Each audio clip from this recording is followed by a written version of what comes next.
শাহী রান্নায় আমি খুব একটা পারদর্শী না। তো সামনে যেহেতু ঈদ আসছে, কোরবানির ঈদ, গরুর মাংসের অনেক আইটেম তো থাকবে, কিন্তু সেই সাথে মুরগির রোস্টটা যেন অপরিহার্য। তো আমি নিজেও একটু প্র্যাকটিস করতে চাই, সেই সাথে আপনাদেরকে দেখাতে চাই কিভাবে মুরগির রোস্টটা করতে হবে। জানি কিন্তু প্র্যাকটিস মেক্স ম্যান পারফেক্ট। প্রথমে আমি মুরগিটার মধ্যে একটু লবণ দিব। লবণটা পরিমাণ মতো দিয়ে আমি মাখিয়ে রাখবো।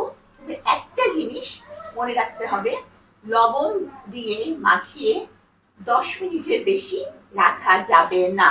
কারণ এতে করে হবে কি, মুরগির ভেতরে জুসি ভাবটা নষ্ট হয়ে যাবে। তো আমি এখানে লবণ দিয়ে মাখাচ্ছি। লবণ দিয়ে মাখিয়ে আমি ঠিক 10 মিনিট রেখে দেব। তারপর আমি এটা ভাজবো।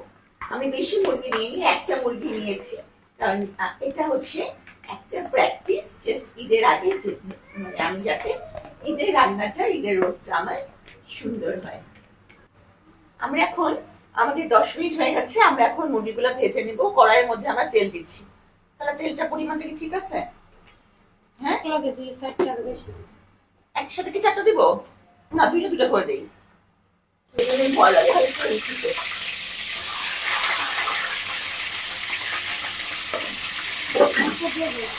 এই ফাঁকে আরেকটা দিয়ে দেবো।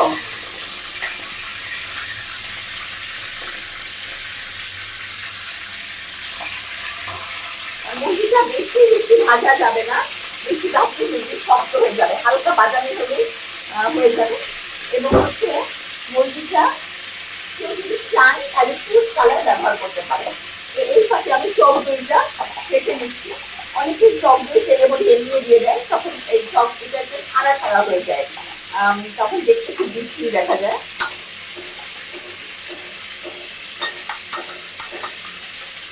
টক দইটা আমি রেখে নিলাম।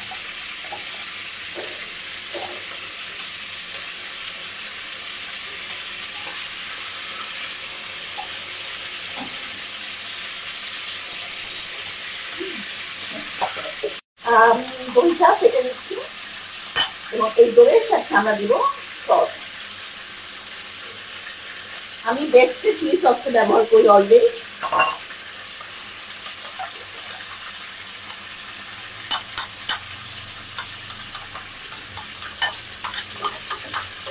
যার ফলে খুব সুন্দর কালারও আসবে। এবং সাথে করে দিব আন্দাজ মতো চিনি। যেহেতু আমার মিষ্টিটা, এগুলো খুব বেশি চিনির প্রয়োজন নাই। এটা আমি সুন্দর করে কেটে নিই। আমার মুরগি ভাজা কিন্তু চলছে।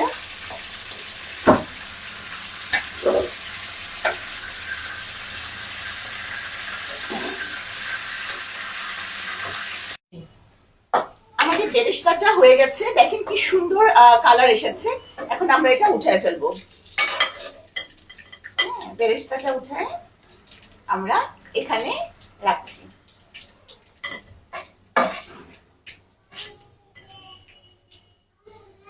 জালটা বন্ধ করে দিচ্ছি, নাহলে আবার বেরেস্তা পুড়ে যাবে।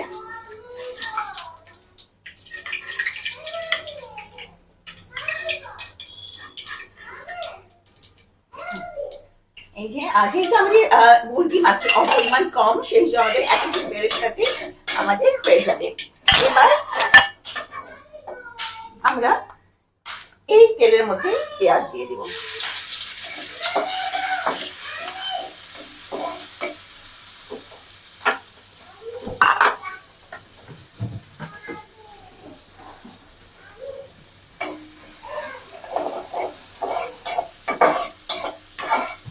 দিচ্ছি তেজপাতা,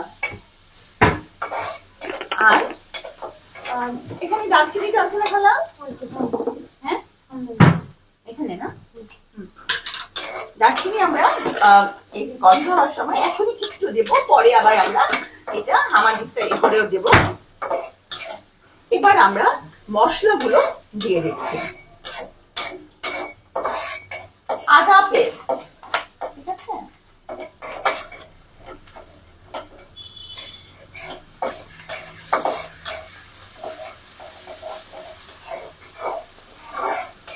আদা পেস্ট, পেঁয়াজের পেস্ট,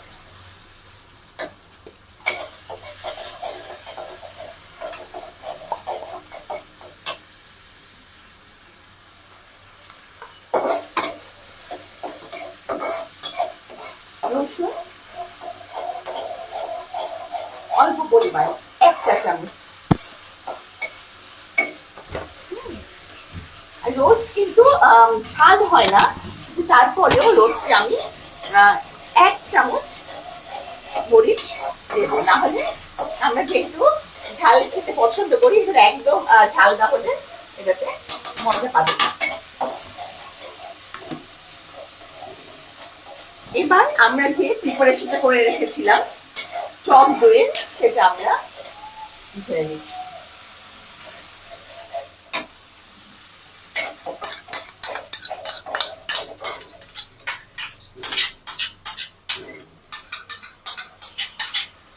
ঢেলে দিয়ে মশলাটা আমরা একসাথেই থাকবো।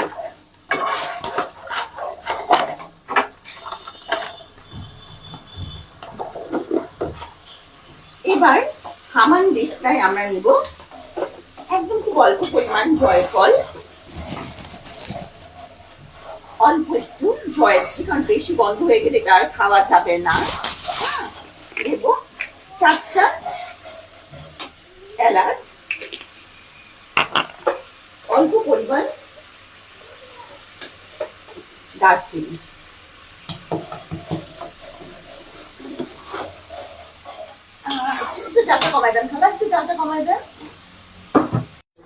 আমরা এখন এটা হয়ে এসছে, এর জন্য এখানে আমাদের বেরেস্তাটা দিয়ে দিচ্ছি।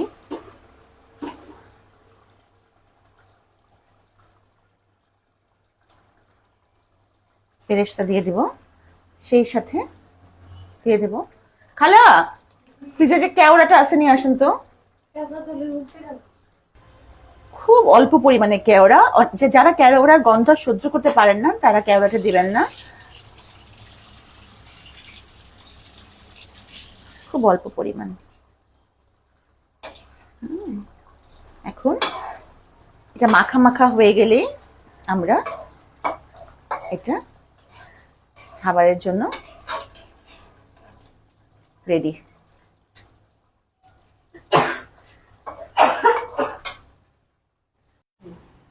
আমাদের রোস্ট রেডি, সুন্দর একটা শাহি ফ্লেভার বের হচ্ছে, এবং এটার কালারটা দেখেন একটা গোল্ডেন কালার আসে, এবং গ্রেভিটা ততটাই ঠিক হওয়া প্রয়োজন যেটা দিয়ে আপনি পোলাও খেতে পারবেন। বেশি শুকনো শুকনো হলে কিন্তু খেতে মজা হবে না। তা আমি বলবো যে ঠিক এই রেসিপিটাকে অনুসরণ করলে খুব তাড়াতাড়ি আপনি একটা রোস্ট রান্না করে ফেলতে পারবেন।